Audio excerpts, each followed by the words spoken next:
Now let's talk about a modern dilemma: smartphones. Should children be using smartphones? How long should they be kept away from these devices? Should teens be on social media? What kind of content should they see? From policymakers to parents, adults everywhere are boggled. They think of mobile phones as a Pandora's box that can unleash all kinds of evil. But to most children, these metal blocks are flashy toys. By the age of 3, about 40% children are already using mobile phones the world over. And by the time children hit their teen years, most of them have smartphones. Soon these bricks go from being favorite toys to prized possessions, even an addiction. 50% of teens globally are addicted to mobile phones. And here's the thing with addiction. After a point, it can be sickening.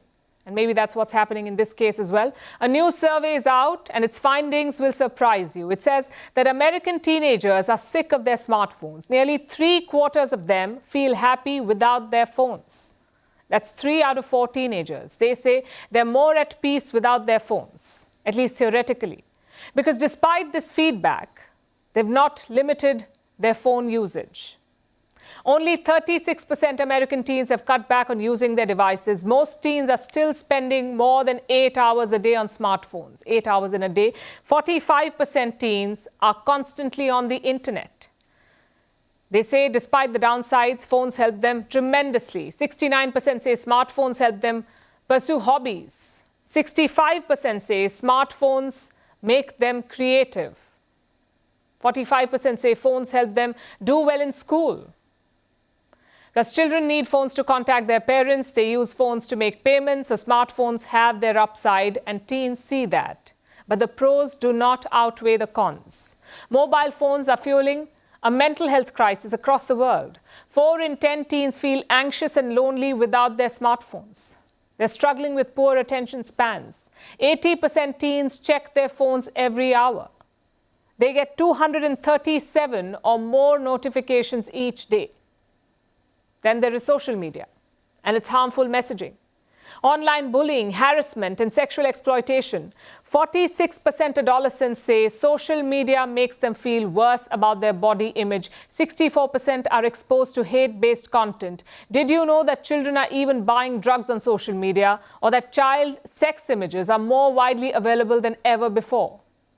There are 36 million pornographic images of children on social media, but whether teenagers see these downsides or not, the adults must. And in the past few months, it seems like they have been taking note. Last year, more than 40 states in the US sued Meta, 40 American states. The parent company of Instagram and Facebook, it was sued for contributing to the youth mental health crisis. This year, the CEOs of Meta, TikTok, and other social media companies were grilled. They went before the American Senate and testified about harms to young people. Meta CEO Mark Zuckerberg was made to apologize yet again. I'm sorry for anything that you all have terrible. No one should have to go through the things that your families have suffered. While this goes on, policymakers have been using harsher language. They've called Meta the world's, and I'm quoting, the world's single largest marketplace for pedophiles. They say children are trafficked on its platforms and that social media is a public health hazard. I'm quoting here, an environmental toxin. That's because it designs platforms with addictive features.